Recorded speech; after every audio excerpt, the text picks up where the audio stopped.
नमो हरिहन्ताणं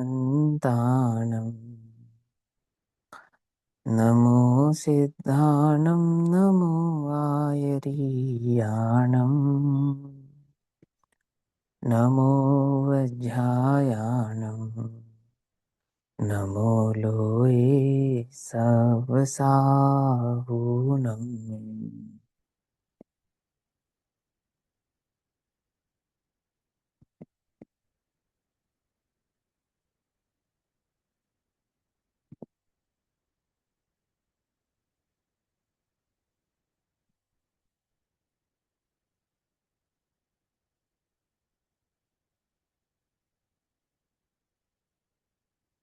मङ्गलं भगवान् वीरो मङ्गलं गौतमोऽगणि मङ्गलं कुन्दकुन्दाद्यो जैनधर्मोऽस्तु मङ्गलम् सर्वमङ्गल्यमाङ्गल्यं सर्वकल्याणिकारकं प्रदानां सर्वधर्माणां जैनं जयतु शासनम्।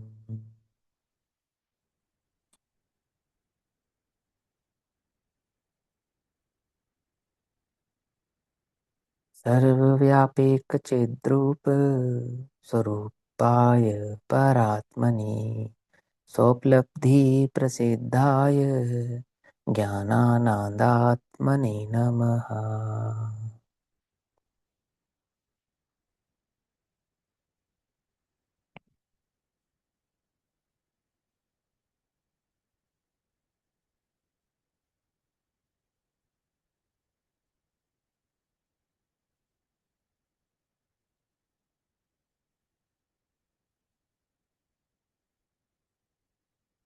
हमारी हमारे दोपहर कालीन स्वाध्याय का विषय चल रहा है श्री प्रवचन सारथी परमागम। श्री प्रवचन सारथी परमागम का स्वाध्याय सभी आचार्य अमृतचंद्र देव द्वारा रचित तत्व प्रदीपिका तथा आचार्य जयसेन देव द्वारा रचित तात्पर्य वृत्ति टीका के आधार से कर रहे हैं। भाव चल रहा है गे तत्व प्रज्ञापन महाअधिकार के अंतर्गत आने वाला लघु अधिकार द्रव्य विशेष प्रज्ञापन अधिकार। और द्रव्य विशेष प्रज्ञापन अधिकार के अंतर्गत 139 नंबर की गाथा है जिसमें काल पदार्थ और द्रव्य पर्याय को बदलाते हैं। मैंने काल पदार्थ है और द्रव्य और पर्याय को बदलाते, काल पदार्थ का द्रव्य भाव क्या है और पर्याय भाव क्या है ये बात बतलाते हैं। 139 नंबर की गाथा है। पहले गाथा पाठ पढ़ते हैं। 380 नंबर का पेज। वदिवद ददौ तं ते सं तस्सं समाओ तदौ परो पूवो जो अथो सुकालो समाओ उपपणन पंदंसी जब अतिक्रमता एक प्रदेश को तत्सम एक समय होता। उस समय एक समय होता है। ठीक। पूर्वा पर है काल द्रव्य उत्पन्न विनष्ट समय होता। अब देखो ध्यान से समझना। गाथा ये बतलाती है, गाथा कहने का तात्पर्य क्या है और गाथा में जो टीका होगी उसका स्पष्टीकरण क्या होगा। ये दो बातें अपने को ध्यान में आनी चाहिए। गाथा बतलाती है कि हम तुम्हें काल द्रव्य क्या है और काल पर्याय क्या है यह बतलाएंगे। ठीक। तो काल द्रव्य क्या है? काल द्रव्य त्रिकाली जो कालाणु है वो काल द्रव्य है। और उस काल द्रव्य की पर्याय क्या है कि परमाणु, पुद्गल परमाणु जब आकाश के एक क्षेत्र से सबसे नजदीकी दूसरे क्षेत्र पर सबसे मंद गति से चले तो जितना समय वो लेगा वो एक समय कहलाता है और वो समय काल द्रव्य की पर्याय है। पकड़ में ही बात, नहीं पकड़ में? ठीक है ना। ये गाथा बतला रही है। इतनी बात सबको क्लियर है ना? कोई कंफ्यूजन तो नहीं इसके अंदर, है ना? नहीं है ना? अब देखो हम थोड़ा सा ना, एक पजल है उस पजल को सेट करेंगे तो आपको प्रवचन सार में काल द्रव्य के संदर्भ में जो बात कहना चाहते हैं आचार्य देव वो फटाफट समझ में आ जाएगी। ठीक है ना। एक प्रश्न से शुरू करेंगे और यहां से इस बात को समझाते हुए चालू करेंगे। मेरे पास एक प्रश्न कल आया कि भैया आपने ये कहा कि आलोकाकाश में जो परिणमन होता है उसमें लोकाकाश के काल द्रव्य का निमित्त नहीं होता है। और अगर कोई ऐसा कहता है, जैसा जैसा कि आपने कहा कि लोकाकाश के काल द्रव्य का निमित्त आलोकाकाश में होता है और उदाहरण देकर समझाया आचार्यों ने, और आप कहते हो नहीं ऐसा नहीं है, ये गलत है, तो आप तो आचार्यों को गलत कह रहे हो। आप आचार्यों से बड़े थोड़ी हो गए, और बात तो बिल्कुल सही है उनकी, गलत थोड़ी कह रहे हैं वो, है ना। कि आप आचार्यों से बड़े थोड़ी हो गए, आचार्यों ने अगर ये उदाहरण दिया है और ऐसा कहा है तो उसके पीछे कोई लॉजिक होगा या नहीं होगा। आप ऐसे कैसे कह सकते हो कि वो गलत है, ये क्वेश्चन है, और क्वेश्चन बिल्कुल सही है एकदम, तर्क भी सही है और आरोप भी बिल्कुल ठीक है, कि हम कौन होते हैं हम कह दें आचार्य गलत है ना। तो उसका उत्तर समझो, ध्यान से समझना बात को, कि आचार्यों ने कहा बिल्ली दिखा के कि ये शेर है, तो तुमने बिल्ली को शेर मान लिया, ये गलत है या सही है? गलत है ना। तो आचार्यों ने बिल्ली दिखा के शेर समझाया, ये गलत नहीं था। हमने बिल्ली को शेर मान लिया, ये गलत था। समझ में ही बात नहीं समझ। आचार्य देव ने जो उदाहरण दिया है वो गलत नहीं है, उस उदाहरण से, उस दृष्टांत से जो दृष्टांत हमने समझा है वो गलत है। दोनों में अंतर है, दोनों के अंतर को समझना। उदाहरण समझा देता हूँ पहले क्या है। ये उदाहरण आपको नियम सार जी में पढ़ने को मिलेगा, और इसी प्रकार का कुछ कुछ उदाहरण आपको द्रव्य संग्रह में पढ़ने को भी प्राप्त होगा। नियम सार जी द्रव्य संग्रह में इस प्रकार का कुछ उदाहरण आता है, नय चक्र में भी एक उदाहरण आता है। और तत्वसार नाम का एक ग्रंथ है आचार्य देवसेन का, अगर आप सब उनको ध्यान हो, तत्वसार एक प्राचीन अच्छा ग्रंथ है, और बहुत संकलन है वो ग्रंथ भी एक प्रकार से, और पढ़ने योग्य ग्रंथ है तत्वसार। उसमें जो पंडित बंशीधर जी का जो परिशिष्ट है वो तो बहुत ही उत्तम है, पढ़ने योग्य है। बाकी उस पर आचार्य विशुद्ध सागर का वर्तमान में और एक और आचार्य का की टीका है, लेकिन वो पढ़ने योग्य ग्रंथ है। तो इन ग्रंथों में आपको इस प्रकार के उदाहरण मिलेंगे, मैं उदाहरण रिपीट करता हूँ, आप समझना ध्यान से। उन्होंने उदाहरण दिया कि जैसे मान के चलो एक बांस का डंडा है, तो बांस का डंडा बड़ा होता है ना, 10 फीट 15 फीट 20 फीट का, ऐसे बांस का डंडा होता है। एक बांस का डंडा है, और बांस के डंडे में सबसे नीचे बांस के डंडे पे आपने टैप किया, ऐसे ऐसे टैप किया, तो उसमें एक वाइब्रेशन पैदा होगी, और वो वाइब्रेशन कहाँ तक जाएगी, कि वो बांस के डंडे पे टॉप तक जाती है। ऐसा क्या, कि नीचे आप टैप करते हैं और ऊपर तक जाती है। ये उदाहरण दिया, और इस उदाहरण से ये समझाया कि इसी प्रकार लोकालोक आकाश अखंड है, उनमें कोई खंड तो है नहीं। तो लोकाकाश में काल द्रव्य का जो परिणमन है उसका निमित्त आलोकाकाश में होता है, ये उदाहरण देकर आचार्य देव ने समझाया। प्रश्न ये था कि आलोकाकाश में तो काल द्रव्य है नहीं, और अलोकाकाश में वो परिणमन काल द्रव्य के बिना कैसे संभव है, ये प्रश्न था। और उन्होंने उत्तर में तर्क देकर क्या कहा, जैसे बांस के अखंड डंडे पर नीचे टैप करने पर उसकी वाइब्रेशन ऊपर तक जाती है, ऐसे ही लोकाकाश का निमित्त आलोकाकाश में पड़ता है, ऐसा उन्होंने उदाहरण दिया। अब सबसे पहले कर्ता क्रम संबंध और निमित्त नैमित्तिक संबंध क्या होते हैं, इनका ज्ञान नहीं होने के कारण हम क्या करते हैं, हम दृष्टांत को दृष्टांत पर इस सर्वदेश घटित करते हैं, एक देश घटित नहीं करते हैं। जबकि दृष्टांत तो होता है एक देश, और वस्तु स्वरूप होता है संपूर्ण, उसे पूरे वस्तु स्वरूप को समझना पड़ेगा। उसके इफ बट कॉज समझने पड़ेंगे, क्या घटित हो सकता है, क्या घटित नहीं हो सकता, क्या संभव है, क्या संभव नहीं, ये सारी बातें अपने को समझ में आनी चाहिए। तभी हम उस दृष्टांत को उस वस्तु स्वरूप के दृष्टांत पर भली प्रकार से अप्लाई कर सकते हैं, अदरवाइज नहीं कर सकते। तो सबसे पहला मेरा तर्क ये है कि बांस में जो वाइब्रेशन हुई है नीचे टैप करने से ऊपर तक पहुंचने में, वो कर्ता क्रम संबंध है, निमित्त नैमित्तिक संबंध नहीं। कैसे निमित्त नैमित्तिक संबंध नहीं है, कर्ता क्रम संबंध कैसे है, कि टैप होने ठीक है। पर जो वाइब्रेशन है क्या, नहीं, कुछ नहीं। कुछ समझ ध्यान से। वो कर्ता क्रम संबंध है, निमित्त नैमित्तिक संबंध नहीं है। कैसे, कि जब बांस के डंडे पर आपने टैप किया, तो वो जो टैप होने पर वाइब्रेशन प्रकट हुई वो स्पर्शन गुण की पर्याय है, पहली बात। और वो जो स्पर्शन गुण की पर्याय है वो समस्त पुद्गल परमाणुओं में समान रूप से होती है, और वो स्पर्शन गुण की पर्याय के कारण ही ऐसा होता है कि डंडे पर टैप करने पर वो टैप्स के माध्यम से, माने उसको उस पर थपकाने के माध्यम से जो वाइब्रेशन पैदा होती है वो स्पर्शन गुण के कारण पूरे पुद्गल परमाणु में व्याप्त होती है, उखंडित अखंडित पुद्गल परमाणु में व्याप्त हो जाती है। एक उदाहरण ऐसा भी समझो कि जैसे अपने को गर्मी लगती है कई बार, तो अपना एक हाथ हम बस में सफर करते हो या ट्रेन में सफर करते हो, कई बार अपना एक हाथ बाहर निकाल लेते हैं ना, तो एक हाथ पे हवा लगती है और पूरे शरीर में ठंडक पहुंचती है। तो कैसे पहुंचती है, क्योंकि वो अखंड जो स्पर्शन गुण का एक द्रव्य है, अखंड है ना। पुद्गल का शरीर स्पर्शन परमाणुओं से, मतलब पुद्गल के परमाणु से जुड़ जुड़कर वो एक शरीर बना है, और वो एक शरीर अखंडित हो गया, तभी तो उसको बहुप्रदेशी और प्रदेशी दोनों स्वीकार किया ना पुद्गल द्रव्य को, तभी स्वीकार किया ना। तो एक हाथ की ठंडक पूरे शरीर में ठंडक पहुंचाती है, लेकिन मेरे बराबर में कोई दूसरा व्यक्ति बैठा हो उसको ठंडक नहीं मिलेगी। क्यों? वो भी तो पुद्गल का है, क्योंकि वो मेरी देह से तो खंडित है, और इस देह के जो पुद्गल परमाणु है वो इस देह से अखंडित है। कुछ बात समझ में आ रही है ना? तो अखंडित पुद्गल परमाणुओं में स्पर्शन गुण की पर्याय का ट्रांसफर होना संभव है, लेकिन क्या आकाश द्रव्य में गमनागमन की शक्ति है? क्या आकाश द्रव्य किसी पर अपने प्रदेश के किसी परिणमन को दूसरे प्रदेश पे ट्रांसफर कर सके, ऐसे किसी गुण वाला है?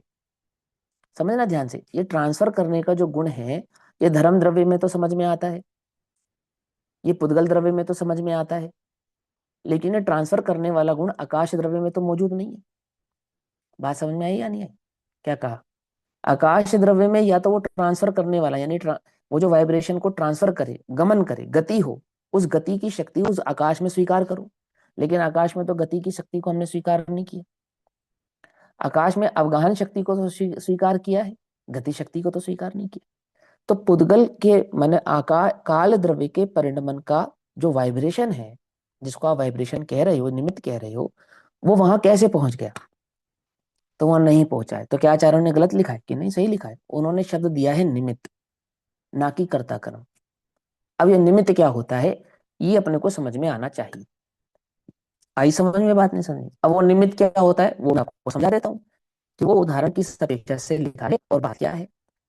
अब अब यहाँ पे दृष्टांत यानी कि वस्तु स्वरूप की चर्चा करेंगे। यहाँ तो मैंने दृष्टांत की चर्चा की ना इससे पहले, कि एक उदाहरण है और उस उदाहरण के माध्यम से उन्होंने घटित करके बतलाया है। तो वो उदाहरण क्या है और उस उदाहरण में प्रॉब्लम क्या होगी अगर उसी तरीके से मानोगे तो। जैसे बिल्ली को ही शेर मानोगे तो समस्या क्या आएगी कि बिल्ली और शेर में तो जमीन आसमान का अंतर है, आप बिल्ली को शेर नहीं मान सकते। शेर को समझाने के लिए बिल्ली दिखाई तो जा सकती है, उसका निषेध नहीं है। शेर समझाने के लिए बिल्ली दिखाई जा सकती है, उसका निषेध नहीं है, परंतु बिल्ली को शेर माना जा सकता नहीं है। अंतर समझ में आ रहा है नहीं आ रहा है? समझ में आ रहा है? हाँ। शक्कर का पाउडर और नमक का पाउडर, नमक के पाउडर को शक्कर का पाउडर समझाने के लिए दिखाया तो जा सकता है, माना नहीं जा सकता। क्या समझे? समझ में बात नहीं? समझ में? दोनों की जाति स्वाद में जमीन आसमान का अंतर है। समझ में आती है बात? नहीं समझ में आती है? ऐसे ही बिल्ली दिखाकर शेर को समझाना एक अलग बात है और बिल्ली को शेर मान लेना एक अलग बात है। ऐसे ही बांस के डंडे के उदाहरण को देकर निमित्त नैमित्तिक संबंध समझाना एक अलग बात है, लेकिन आकाश द्रव्य पे उसको अप्लाई कर देना ये अलग बात है। तो निमित्त नैमित्तिक संबंध क्या होता है वो मैं आपको समझाता हूँ, थोड़ा सा समझने का प्रयास करना। क्योंकि आने वाली जो गाथा है 139 के बाद 140, 41, 42, 43 जो गाथाएं आएंगी, उसमें इसी प्रकार के उदाहरणों का प्रयोग होगा और वहां उसी प्रकार से उस वस्तु स्वरूप को समझाने का आचार्य देव प्रयास करेंगे। तो आप लोगों को वो ध्यान से समझ में आना चाहिए। सबसे पहले मैंने आपको समझाया था ना, गमन दो प्रकार से होता है।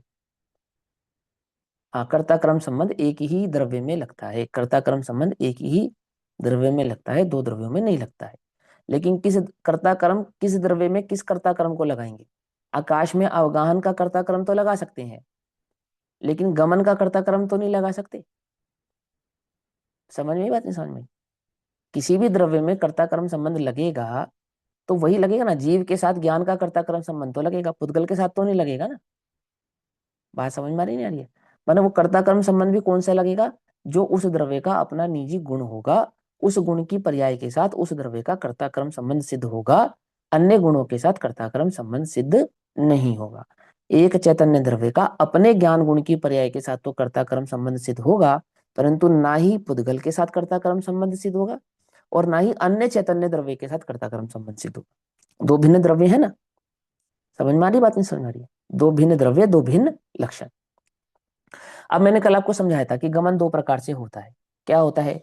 मूल गमन तो होता है क्षेत्र से क्षेत्रांतर। मूल गमन क्या होता है? क्षेत्र से क्षेत्रांतर, माने आकाश के एक प्रदेश को छोड़कर दूसरे प्रदेश पर जाना, इसको गमन कहते हैं। और इस अपेक्षा से छह द्रव्यों में मात्र दो ही द्रव्य गमन रूप होते हैं, एक जीव और एक पुद्गल।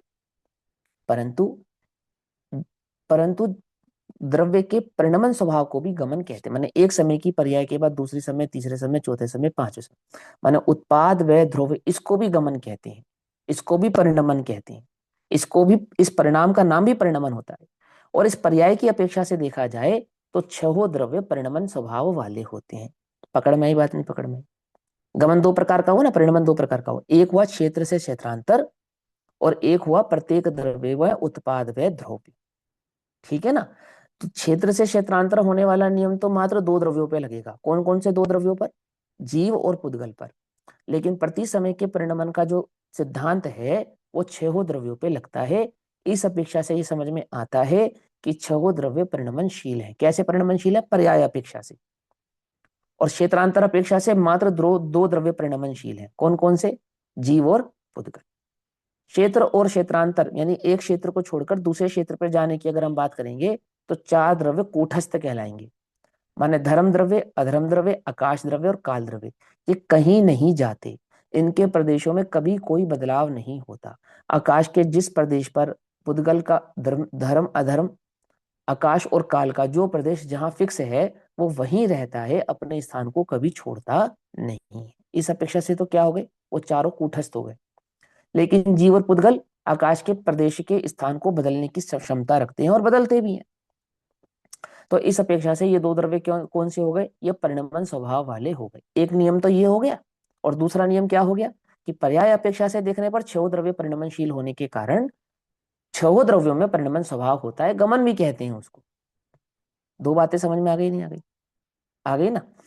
अब हमें जो काल द्रव्य है इसके सिद्धांत को समझाना है और इसकी अनिवार्यता को समझाना है कि ये काल द्रव्य है। पहले तो ये सिद्धि की, और इसका क्या कार्य है वो सिद्धि करनी है। दो कार्य, दो चीजों की सिद्धि करनी है। काल द्रव्य है पहली ये सिद्धि, और उसका क्या लक्षण है यह सिद्धि। ये दो चीजें हमको समझनी और समझानी है। तो वहां काल द्रव्य की सिद्धि करने के बाद उन्होंने ये सिद्ध किया कि काल द्रव्य में जो परिणमन निमित्त है, माने जो काल का परिणमन है, समय जो भाव है, वो काल द्रव्य के निमित्त से सभी द्रव्यों में घटित होता है। मूलतः तो पुद्गल का एक प्रदेश, पुद्गल का एक परमाणु आकाश के एक प्रदेश से जब दूसरे प्रदेश पर जावे, उसमें जो समय निमित्त हुआ वो काल द्रव्य का निमित्त है। मूल परिभाषा तो यह है। अब इसी का सहारा लेकर उसे छह द्रव्यों पे घटित करेंगे। अब छह द्रव्यों पे घटित कैसे करेंगे? क्योंकि गमन की अपेक्षा से तो मात्र जीव और पुद्गल पे घटित हो सकती थी, लेकिन परिणमन पर्याय की अपेक्षा से छह द्रव्यों पे घटित हो सकती है, और उसी पर्याय की अपेक्षा से लेकर छह द्रव्यों पे वह बात घटित करते हैं।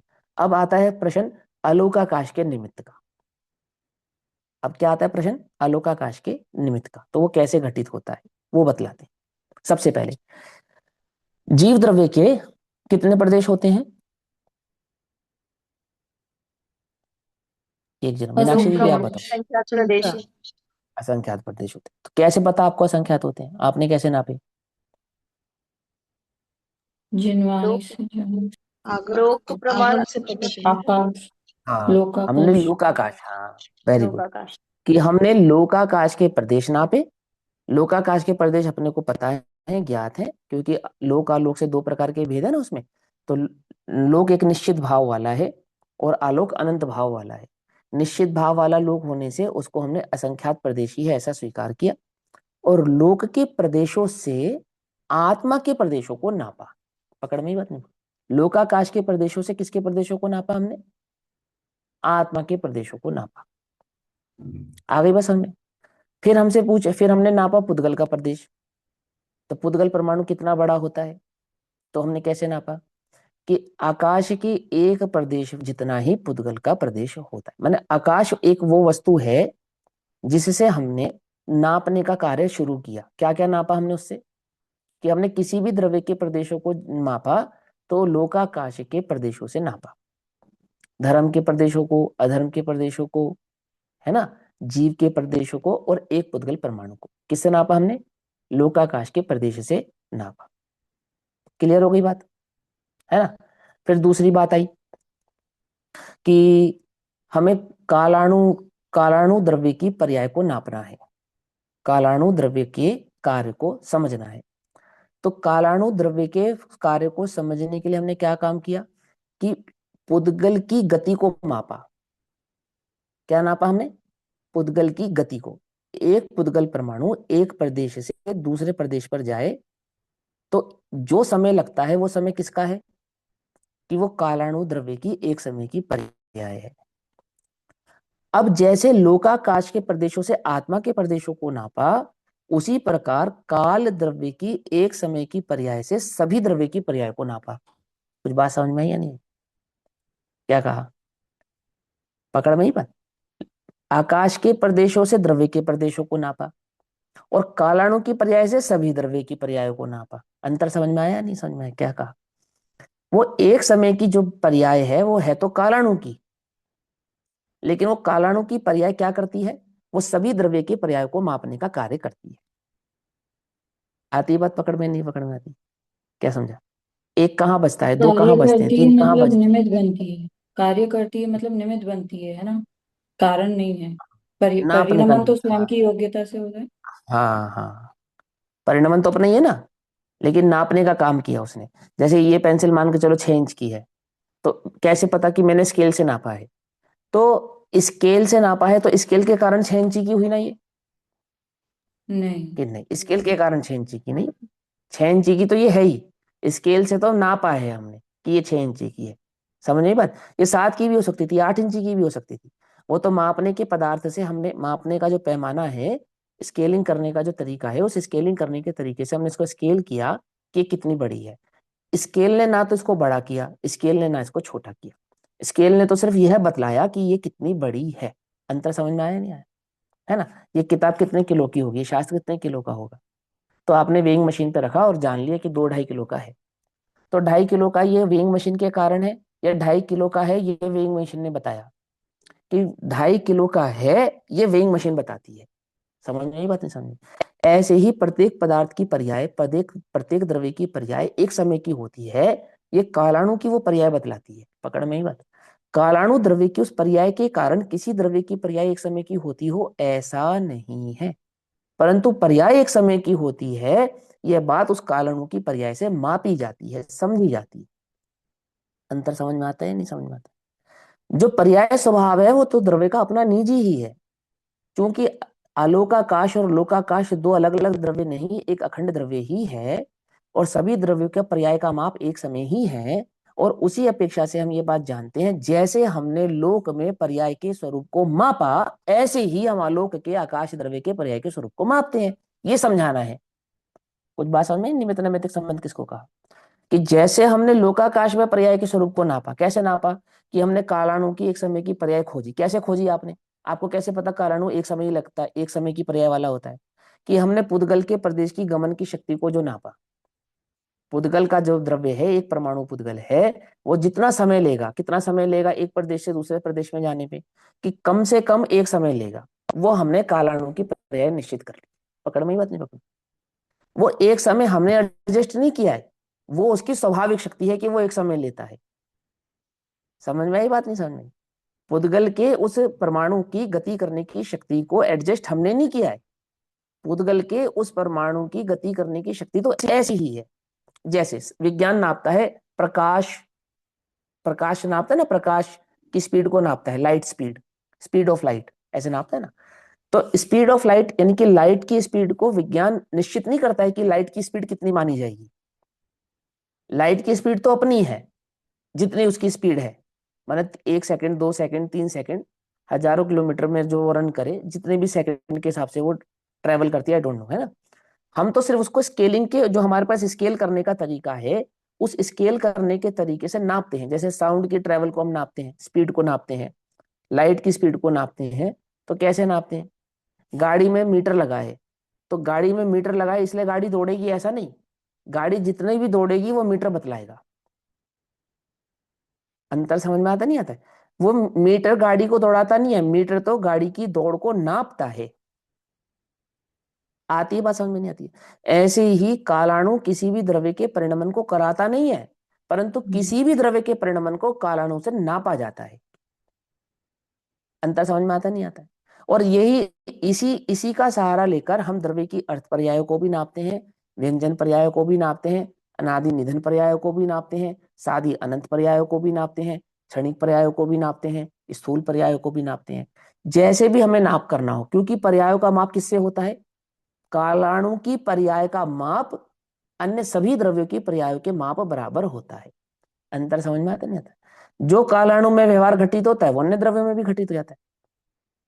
आती है बस हमें। अब जैसे मान के चलो, हमारे लोक में, जिस लोक में हम रहते हैं, मध्य लोक में रहते हैं, कि मध्य लोक के भी भरत क्षेत्र में रहते हैं, और भरत क्षेत्र में रहते हैं, कि भरत क्षेत्र भी बहुत बड़ा है ना? उसमें भी एक छोटे आर्यखंड और आदि आदि उसमें हम रहते हैं। अब यहाँ जो ज्योतिष की गणना होती है वो सिर्फ यही होती है, अन्य अन्य जगह नहीं होती है।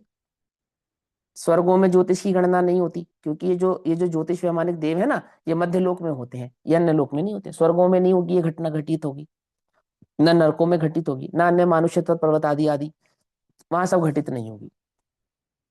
तो यहाँ सूरज की गति से नापा जाएगा, तो कैसे नापा जाएगा? कि यहाँ इसका सहारा लेकर हम समय को मापते हैं। लेकिन इस समय की गणना अगर हमें स्वर्ग में करनी हुई तो अब वास्तविक गणना स्वर्ग में जो समय की होगी वो तो अलग होगी, लेकिन उसकी अपेक्षा को हम अपने समय की अपेक्षा से समझ सकते हैं। सिंपल।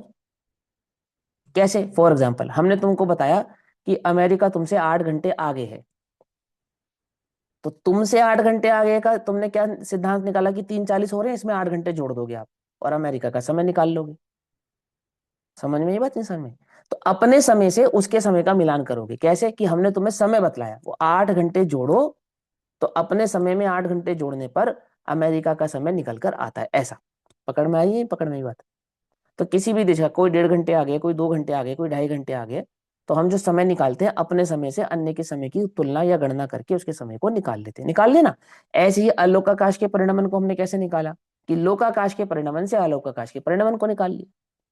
क्योंकि द्रव्य होगा वो स्वभाव से परिणमन स्वभाव वाला होगा, और स्वभाव से ही परिणमन स्वभाव वाला होने के कारण कैसा परिणमन होगा? कि सब परिणमन एक समय का होता है। समझे? क्योंकि ये बात तो निश्चित है कि आकाश में अर्थ पर्याय ही होती हैं, व्यंजन पर्याय नहीं होती है। व्यंजन पर्याय किस किस द्रव्य में मानी गई है? समान जाति और असमान जाति पर्याय मात्र 2 द्रव्यों में मानी गई। कौन कौन सा? पुद्गल और जीव। अन्य अन्य 4 द्रव्यों में मानी ही नहीं गई। इसलिए अन्य 4 द्रव्यों की पर्याय की गणना निकालना तो कितना सरल है, कि एक समय की पर्याय होती है। आंख मूंद के कह सकते हो। चाहे फिर वो आलोकाकाश पे घटित कर लो, चाहे वो लोकाकाश पे घटित कर लो।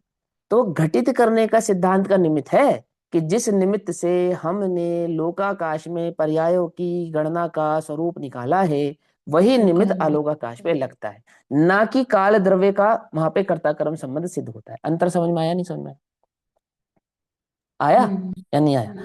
तो अब म्यूट करो, जब मैं पूछूंगा तब रिपीट करना। तो देखो क्या कहते हैं, पुद्गल परमाणु आकाश के एक प्रदेश से दूसरे प्रदेश पर गमन करे, उसमें जितना समय लगेगा वो समय कालाणु की एक समय की पर्याय काउंट कराएगा। और कालाणु की वो एक समय की पर्याय क्या है? कि वो काल द्रव्य की पर्याय है। और काल द्रव्य क्या है? कि कालाणु अपने आप में एक द्रव्य है। ये दो बातें हमको समझ में आती है, और इसी पर्याय का नियम सिद्धांत लेकर हम सभी द्रव्यों की पर्यायों पर घटित करते हैं। कि जीव की पर्याय कितनी है? एक समय की है। पुद्गल की सब पर्याय कितने की? एक समय की, आदि आदि। और बाकी पर्याय वो सब व्यवहार है। कैसे व्यवहार है? कि एक एक समय की पर्याय को आवलियों जितना इकट्ठी होंगे, असंख्यात पर्याय जुड़ेंगी तो एक आवली बनेगी।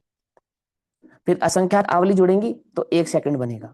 फिर असंख्यात सेकंड, 60 सेकंड जुड़ेंगे, ठीक है ना, तो क्या बनेगा? 1 मिनट बनेगा।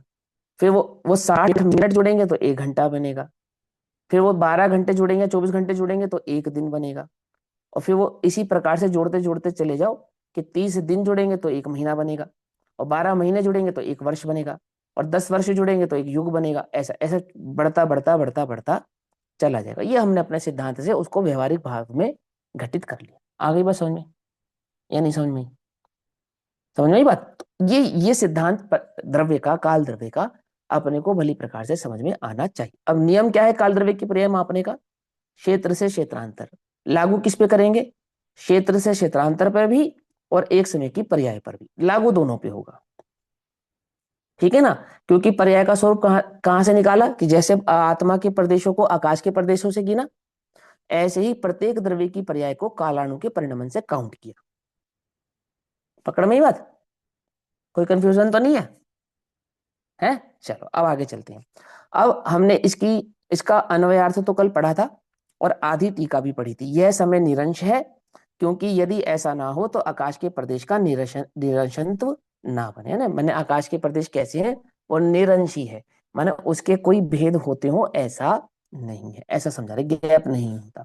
अब आगे पढ़ते हैं। और 381 नंबर पेज, सेकंड नंबर का पैराग्राफ। और एक समय में परमाणु लोक के अंत तक जाता है, ये इसकी मैक्सिमम स्पीड है। अब यहाँ पे एक एक एक आपको तर्क दे रहे हैं और उसका तर्क का उत्तर भी देंगे, ठीक। तर्क ध्यान से समझना। उन्होंने कहा कि ये मान के चलो ये पूरा लोक है, ऐसा मान के चलो आप, ठीक। और ये एक परमाणु यहां से गमन करता है सबसे कम स्पीड में और एक ही प्रदेश पर जाता है तो एक समय लगाता है, और यही परमाणु स्पीड से गमन करता है, टॉप पे जाता है तो भी एक समय लगाता है, ठीक है ना।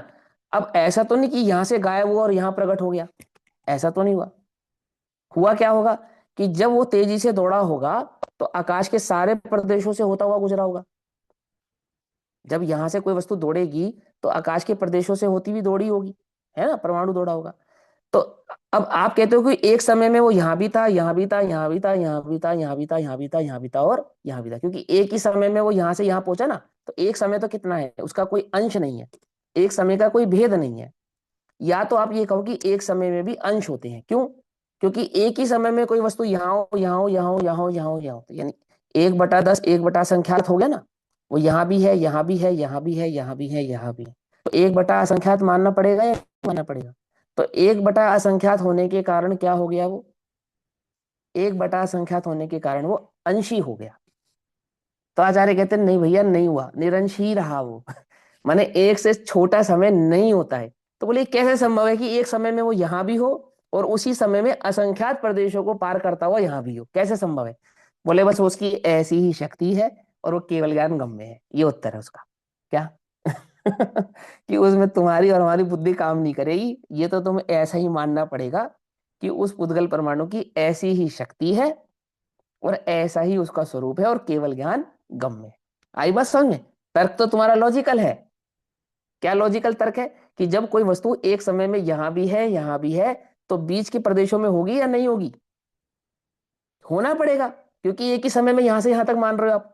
अब जब एक समय में यहां से यहां तक है तो बीच के अंशों को काउंट करने पर वस्तु में अंश, ऐसा भाव क्रिएट होता है। समझे नहीं समझे। तो कहते हैं नहीं। अब जैसे सेकंड की सुई है, समझना ध्यान से। सेकंड की सुई ऐसे हिली तो यहां से यहां तक हिलने में कुछ समय लगा या नहीं लगा, तो कह रहे वो काउंट किया जा सकता है, तो नैनो सेकंड आ गए। समझ में बात नहीं समझ में आई? ऐसे ही नैनो सेकंड में जब सुई हिलेगी तो हिल रही है ना, इसका मतलब बीच में भेद है, मतलब बीच में अंश है, तो वो अंश काउंट किया जा सकता है। इसी प्रकार एक समय में कोई वस्तु अंत से आखिर टॉप तक पहुंची तो बीच में कुछ समय लगा या नहीं लगा, कि एक ही समय लगा, तो एक ही समय में सारे प्रदेशों को टच किया उसने या नहीं किया, कि किया, तो भेद हो गए उसके। बोले नहीं हुए, कि कैसे संभव है, बोले केवल ज्ञान गम्य है। ये समझे, ये समझाएंगे आपको, देखो क्या कहते हैं। एक समय में परमाणु लोक के अंत तक जाता है मैक्सिमम स्पीड से, फिर भी समय के अंश नहीं होते। आई बात समझ में नहीं समझ में। फिर भी समय के अंश नहीं होते, है ना, क्योंकि जैसे परमाणु के विशिष्ट यानी खास प्रकार का अवगाह परिणाम होता है। अब परमाणु में खास प्रकार का अवगाह परिणाम होता है, ये समझाना है। तो अवगाह परिणाम स्वभाव का प्रकार का खास परिणाम कैसा होता है परमाणु के अंदर। बोले एक परमाणु कितना बड़ा होता है, एक परमाणु कितना बड़ा होता है। बोले आकाश का जितना एक प्रदेश होता है उतना बड़ा एक परमाणु होता है, ठीक। तो यानी कि आकाश के एक प्रदेश को एक परमाणु ने घेर लिया या नहीं घेरा, कि घेर लिया। तो अब उस आकाश के प्रदेश पर दूसरा परमाणु आ सकता है या नहीं आ सकता है, कि असंख्यात आ सकते हैं। समझना ध्यान से है ना, परमाणु तो असंख्यात या अनंत आ सकते हैं। तो अब जब अनंत परमाणु आकाश के उस एक प्रदेश पर आए तो आकाश का प्रदेश बढ़ा क्या, ये परमाणु छोटा हुआ, कि ना तो परमाणु छोटा हुआ ना आकाश का प्रदेश बड़ा हुआ। तो अवगाहन देने की शक्ति आकाश में तो थी, ये बात तो पक्की है, लेकिन पुद्गल परमाणु में भी है, तभी वो पुद्गल परमाणु असंख्यात पुद्गल परमाणुओं के साथ आकाश के उस एक प्रदेश पे रह सके, ऐसा संभव है। समझे? और ये कैसी है कि ये विशिष्ट शक्ति उस परमाणु की अपने आप ही है, स्वभाव से ही है। समझना ध्यान से। फिर एक तर्क उठेगा, एक क्वेश्चन उठेगा कि यानी कि अवगाहन देने की शक्ति पुद्गल परमाणु में भी मानी जाए, है ना? आकाश में क्यों मानते हो कि वो जो पुद्गल परमाणु है वो आकाश के प्रदेश में ही रहता है, और असंख्यात पुद्गल परमाणु भी आकाश के प्रदेश में रहते हैं। समझे? वो उनका क्या समय कहलाता, वो कहलाता है स्वकाश, नहीं स्व, वो स्व अवकाश है उनका।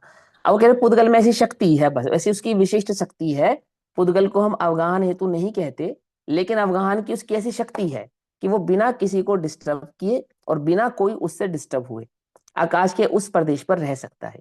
अब देखो आत्मा के असंख्यात प्रदेश, असंख्यात पुद्गल परमाणु, एक कालाणु, एक धर्माणु, धर्माणु सॉरी एक धर्म का प्रदेश है ना, ऐसा है, और एक अधर्म का प्रदेश, और आकाश के उस एक प्रदेश पर सबके सब बिना किसी को डिस्टर्ब करे बैठे हैं।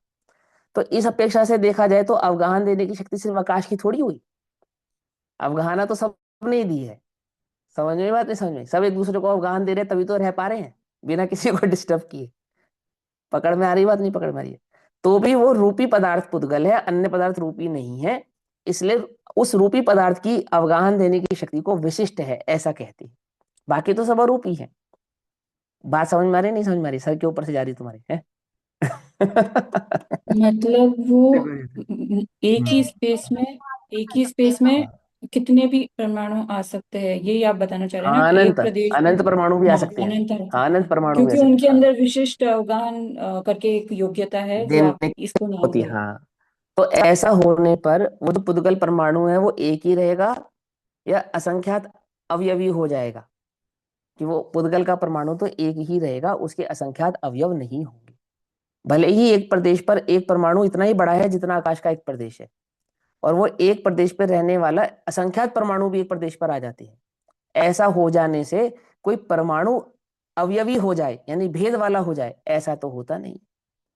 परमाणु तो एक अवयवी, जो उसका एक अखंड भाव है, वो एक प्रदेशी अखंड भाव रूप ही रहता है, ऐसा ये समझाते हैं। तभी तो यहाँ भैया कहते हैं एटम बम, तभी तो एटम बम अगर बने, एटम बम जो बना किस तरह से बना, परमाणु में अवगाहन की शक्ति इसी तरीके से बना एटम।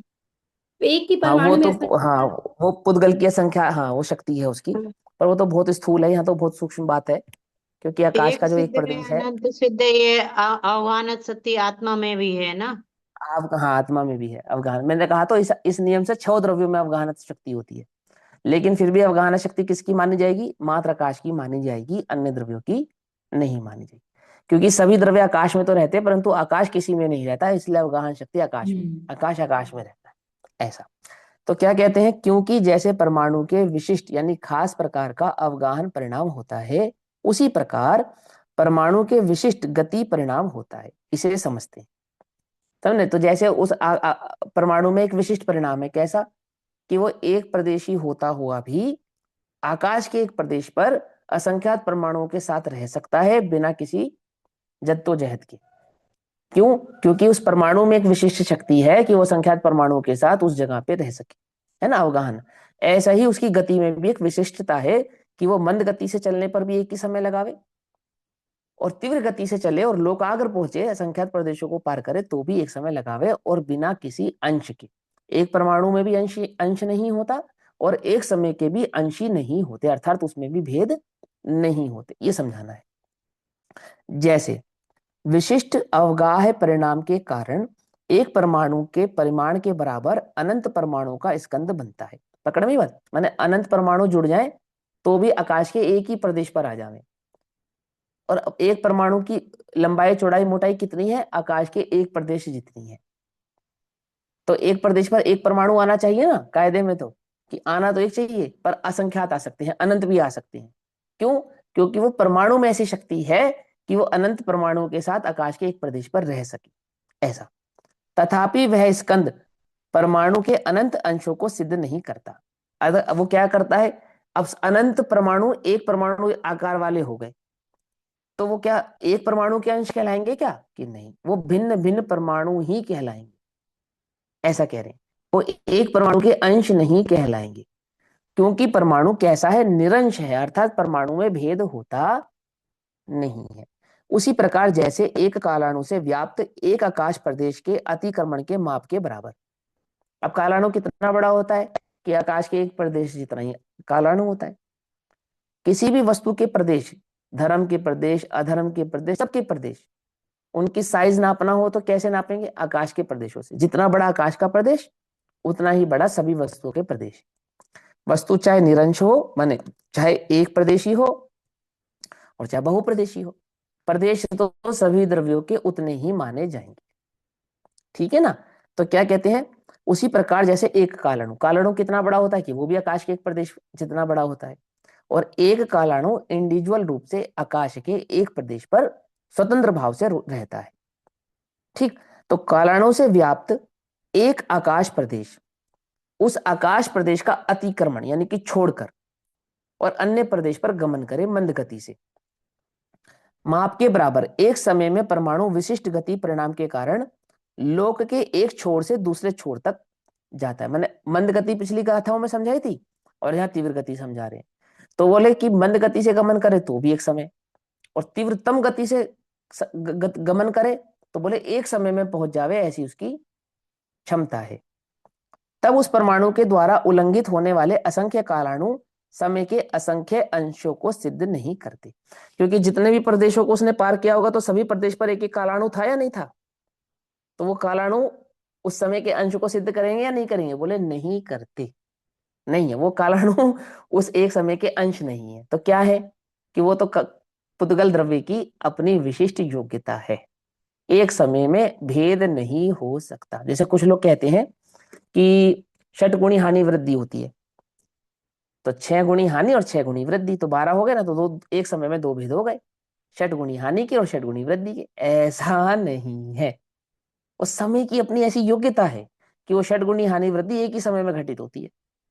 तो एक समय के 12 अंश हो जाते हैं, ऐसा नहीं, 12 अंश नहीं होते, क्योंकि समय निरंश है, निरवयव है, अर्थात उस एक समय से छोटा समय का कोई परिणाम, कोई भाव, कोई भेद नहीं है।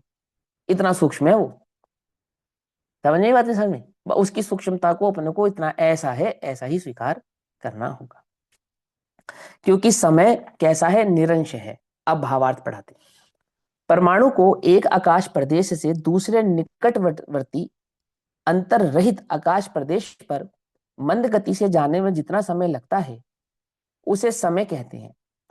और वह समय क्या है कि वह समय काल द्रव्य की पर्याय है। समझे नहीं समझे? गमन तो किया कालाणु ने, लेकिन कालाणु ने जितना टाइम लगाया गमन करने में, वो टाइम किसकी पर्याय मानी? वो कालाणु की पर्याय है, ऐसा माना। समझने की बात नहीं समझे? गमन करने की शक्ति कालाणु की नहीं है, गमन करने की शक्ति पुद्गल की है। तेजी से गमन करने की शक्ति पुद्गल की है, धीरे से गमन करने की शक्ति पुद्गल की है। लेकिन वो धीरे से गमन करने पर जितना समय लगाएगा, वो जो समय निकल कर आएगा उससे हम काल द्रव्य की पर्याय को समझेंगे, वो काल द्रव्य की पर्याय कहलाएगी।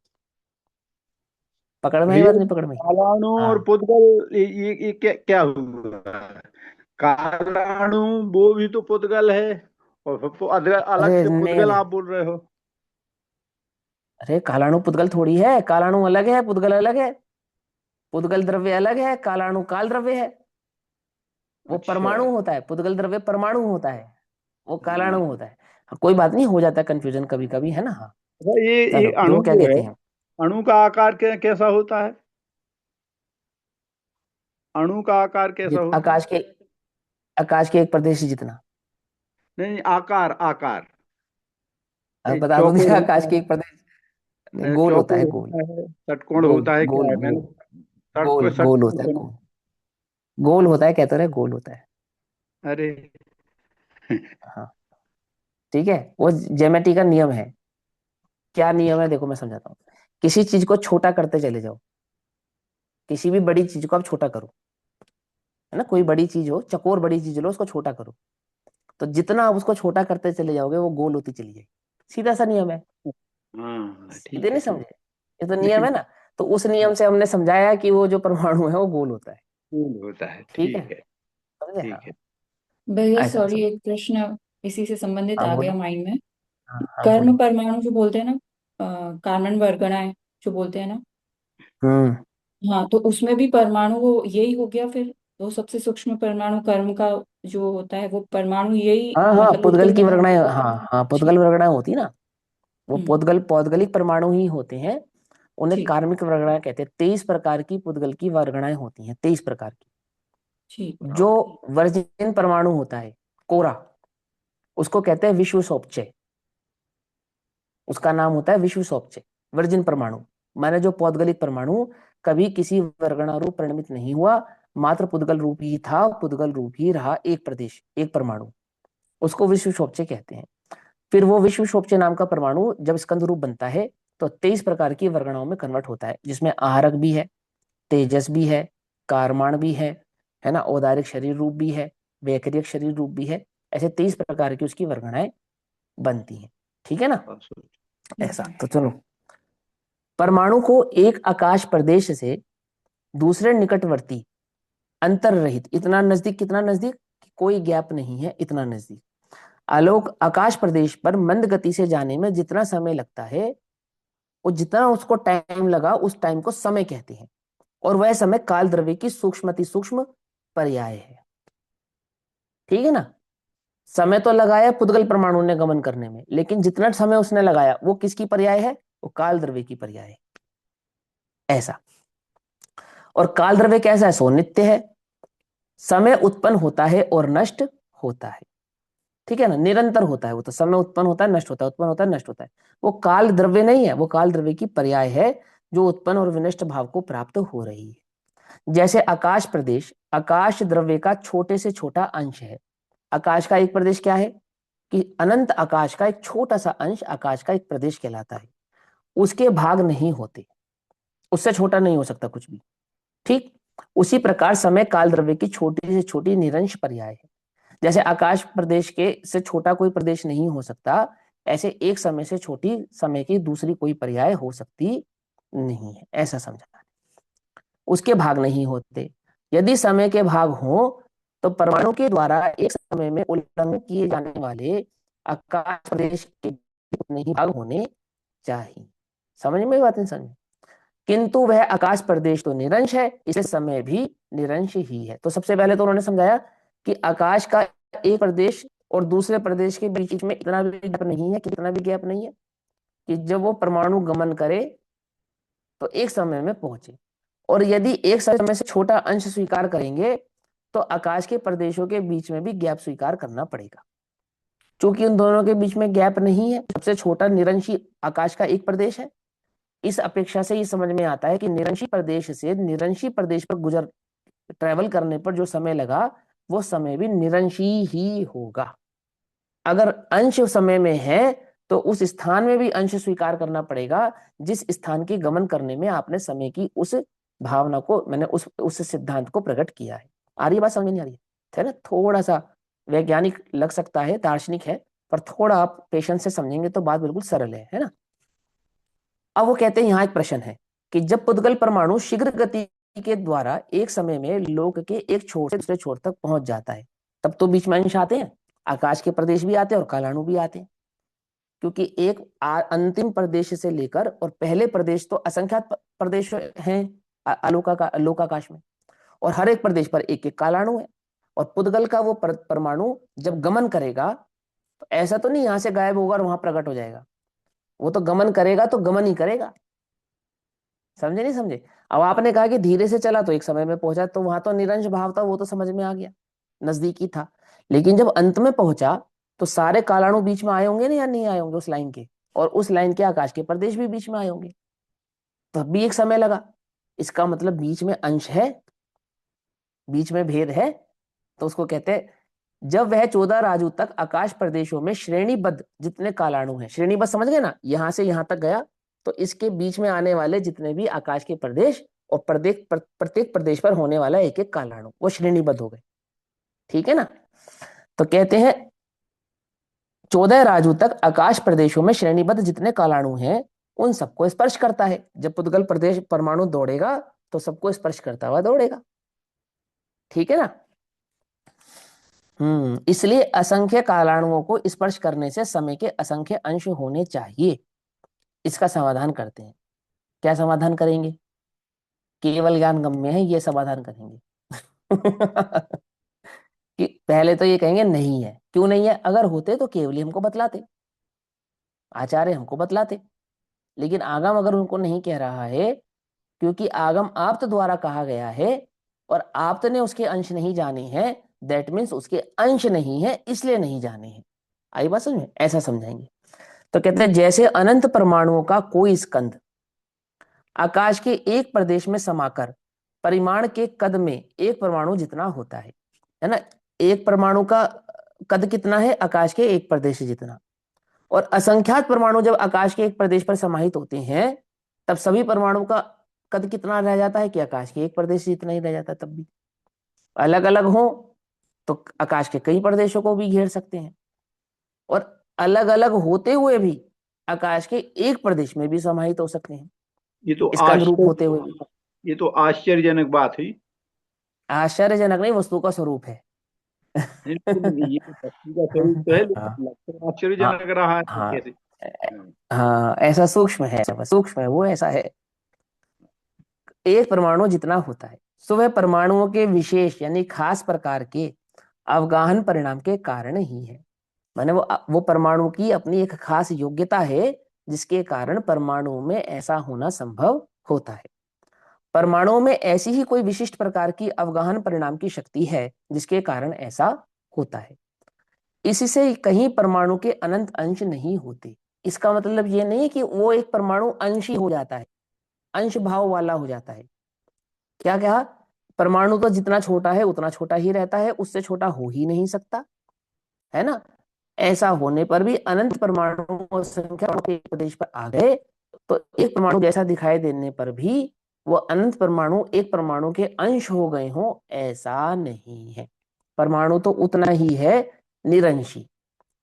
उसी प्रकार कोई परमाणु एक समय में असंख्यात कालाणुओं के उल्लंघन करके लोक के एक छोर से दूसरे छोर तक पहुंच जाता है, तो वह परमाणु के विशेष प्रकार की गति परिणाम के कारण ही है। माने ऐसी परमाणु में गति करने की कोई ऐसी विशेष शक्ति ही है कि वो ऐसा कर सकता है। परमाणु में ऐसी ही कोई विशिष्ट प्रकार की गति परिणाम की शक्ति है, जिसके कारण ऐसा होता है, और इससे कहीं समय के असंख्यात अंश नहीं होते हैं। कोई समय के असंख्यात अंश हो जाते हो तो ऐसा नहीं है। वो तो उस परमाणु की ऐसी अपने आप में ही योग्यता है, ऐसा। हाँ बोलो भैया, क्या प्रश्न है?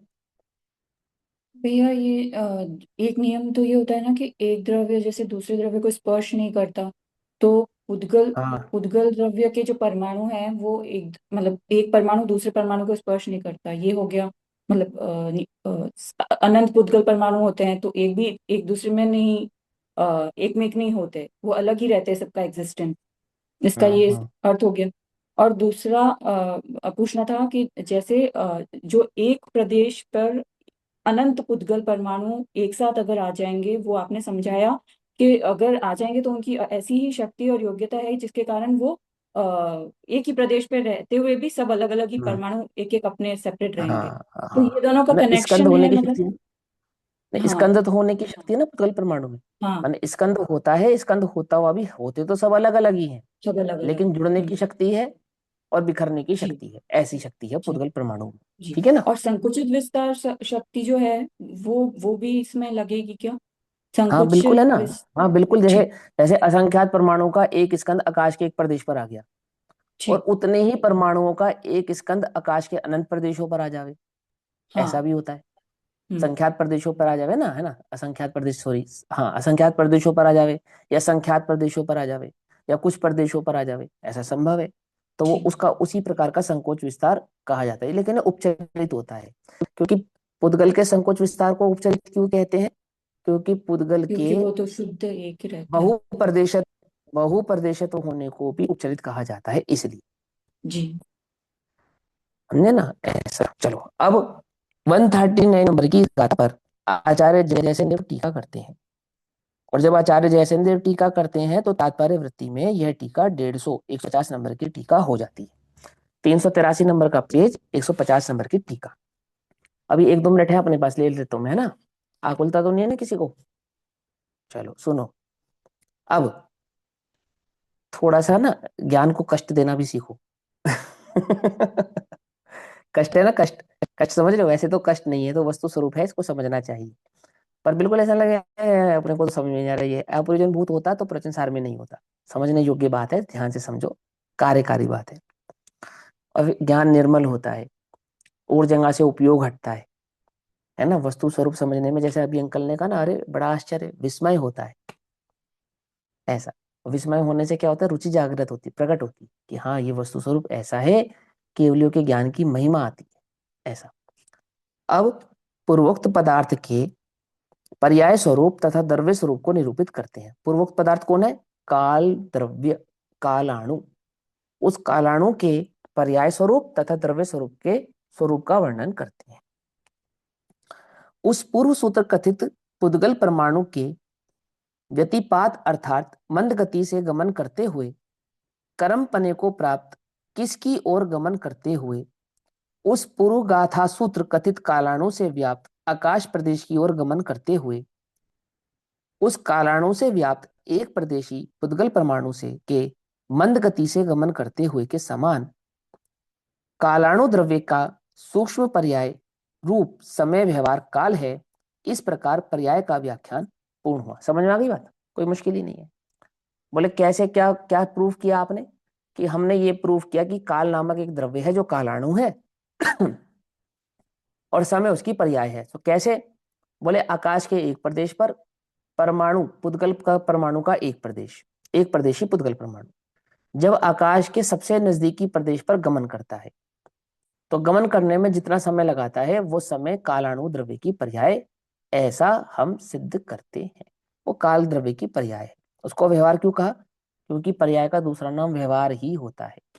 व्यवहार माने वर्तना, व्यवहार माने व्यवहार नहीं, व्यवहार माने वर्तन करना, प्रवृत्ति करना, परिवर्तन करना। कालाणु द्रव्य की सूक्ष्म पर्याय रूप समय व्यवहार काल है। पकड़ में बात, व्यवहार काल है माने व्यवहार काल इंसान पर्याय, पर्याय है, काल द्रव्य की पर्याय है ऐसा। इस प्रकार पर्याय का व्याख्यान पूर्ण हुआ। अब व्यवहार काल और निश्चय काल है अपेक्षा, निश्चय काल यानी काल द्रव्य और व्यवहार काल यानी काल की पर्याय। पकड़ में बात है ना? चलो अब आगे चलते हैं। उस पूर्वोक्त समय रूप काल पर्याय से भिन्न अथवा पर भविष्य काल में और पहले अतीत काल में जो पूर्व भूत तथा अपर भविष्यकालीन पर्याय में अन्वय रूप से रहने वाला पदार्थ सो द्रव्य है, वह काल का काल पदार्थ है। इस प्रकार द्रव्य का निरूपण है। मतलब जो पर्याय से पहले वाली पर्याय में भी था और इस वर्तमान पर्याय में भी है और भविष्य की पर्याय में भी होगा, ऐसा सभी पर्यायों में जो एक द्रव्य रूप भूत से विद्यमान था वो कालाणु नाम का द्रव्य है, ऐसा समझा। माने एक समय की पर्याय है सो पर्याय है, और पर्यायों में रहने वाला अन्वय कौन है सो वह द्रव्य है, ऐसा वो कालाणु द्रव्य है, ऐसा समझाते। अब वह पूर्व कथित समय रूप पर्याय यद्यपि भूत तथा भविष्यकालीन पर्यायों की परंपरा की अपेक्षा, यानी उस कालाणु की जो समय की एक एक समय की जो पर्याय है, उस एक एक समय की पर्याय में क्या क्या अपेक्षाएं लगती हैं कि पहले थी, अब है, आगे होगी। ऐसे भूतकाल, वर्तमान काल और भविष्य काल में जो उत्पाद वेद रूप में एक समय एक समय एक समय एक समय एक समय, कौन सा एक समय? कि वर्तमान का एक समय, और एक समय से पहले क्या था कि एक समय, एक समय के बाद क्या होगा कि एक समय, उस एक समय के बाद क्या होगा कि एक समय। तो ऐसे एक समय एक समय एक समय, इस एक एक समय को आगे पीछे की अपेक्षा से समझने पर भूत, वर्तमान और भविष्य का भेद होता है। और भूत, वर्तमान, इस भविष्य के भेद का यदि हम संकलन करें, 7 नयों में आगम के 7 नय होते हैं ना, उसमें कौन सा नय होता है एक संकलन करने वाला? संग्रह संग्रह। संग्रह नय संग्रह होता है। है। Very good. ठीक।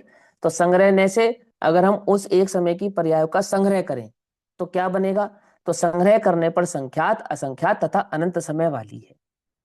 समझे? पर्यायों का संग्रह करने पर क्या बन जाता है कि अनंत काल भूतकाल हो जाता है, एक समय का वर्तमान हो जाता है, और अनंत काल का भविष्य भी हो जाता है। और स्थूल करें तो संख्यात, असंख्यात और अनंत, ऐसे कई प्रकार के भेद होते हैं। जैसे मनुष्य पर्याय कितने समय की है कि काउंटेबल है, और जीव की पर्याय कितने समय की है कि अनकाउंटेबल है। पुद्गल की पर्याय कितने समय की है कि अनकाउंटेबल है, और पुद्गल स्कंध की पर्याय कितने समय की है कि कदाचित काउंटेबल है। पकड़ में ही बात नहीं? पकड़ में? जैसे ये पुस्तक है, ये पुद्गल का स्कंध है या नहीं है? है। तो इसकी एक समय सीमा होगी ना, कब तक रहेगी? बोलो। अनादिकाल तक तो नहीं रह सकती, संख्यात समयों तक ही रह सकती है, पॉसिबल है। माने इस कागज की जो जिंदगी है, उम्र है, एजिंग है, वो कितनी है? 20 साल, 50 साल, 100 साल, 150 साल। उसके बाद क्या होगा? उसके बाद आपो आप ये मिट्टी होने लगेगा। तो ये संख्यात, समझ में बात? जो काउंट ना की जा सके, ऐसी अनंत असंख्यात आदि के भेदों से, उस काल द्रव्य की पर्यायों के समूह से, उस काल द्रव्य की पर्यायों में भेद पड़ता है, भूतकाल, वर्तमान काल और भविष्य काल। तथापि वर्तमान समय पर्याय उत्पन्न तथा नाश होने वाली है। फिर भी ऐसा होने पर क्या है? जो वर्तमान की पर्याय है वो कैसी है? उत्पाद व ध्रुव युक्त ही रहती है, उत्पाद व स्वभाव वाली। और जो पूर्वोक्त द्रव्य काल है वह त्रिकाल स्थायी पने से नित्य है। और जिस द्रव्य के आधार से उस पर्याय को हम समझ रहे हैं, वो द्रव्य कैसा है? कि वो द्रव्य त्रिकाली है। अर्थात द्रव्य का ना कभी उत्पाद होता है, ना कभी व्यय होता है, और ना ही कभी उसमें किसी प्रकार का कोई परिणाम होता है। इस प्रकार काल के पर्याय स्वरूप और द्रव्य स्वरूप को जानना चाहिए। इस प्रकार से हमें काल द्रव्य समझ में आना चाहिए और काल द्रव्य की पर्याय हमें समझ में आनी चाहिए। वह इस प्रकार है, ओ सॉरी, अथवा इन दो गाथाओं द्वारा समय रूप व्यवहार काल का कथन करते हैं, और निश्चय काल का कथन तो उपपादो पंदसो इत्यादि 3 गाथाओं द्वारा आगे करते हैं। माने आगे आने वाली गाथाओं में समय काल के और व्यवहार काल के भाव को और विस्तार से कहेंगे, और यहाँ पे द्रव्य काल और द्रव्य के साथ उस द्रव्य की पर्याय, द्रव्य और पर्याय काल, इस भाव का निरूपण इस गाथा में किया है। अब वह इस प्रकार है, अब ये इस प्रकार है, ये आगे करेंगे, लेकिन अभी समय हुआ, बाकी चर्चा हम कल करेंगे, ठीक? तब तक के लिए सभी को जय जिनेन्द्र, ओम नमः सिद्धेभ्यः। हम्म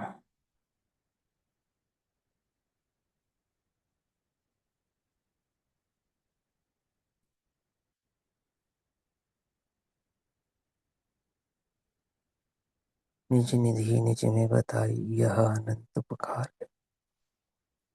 उसके लिए जिनवाणी माँ को वंदना शत बार। नमो रिंताणम।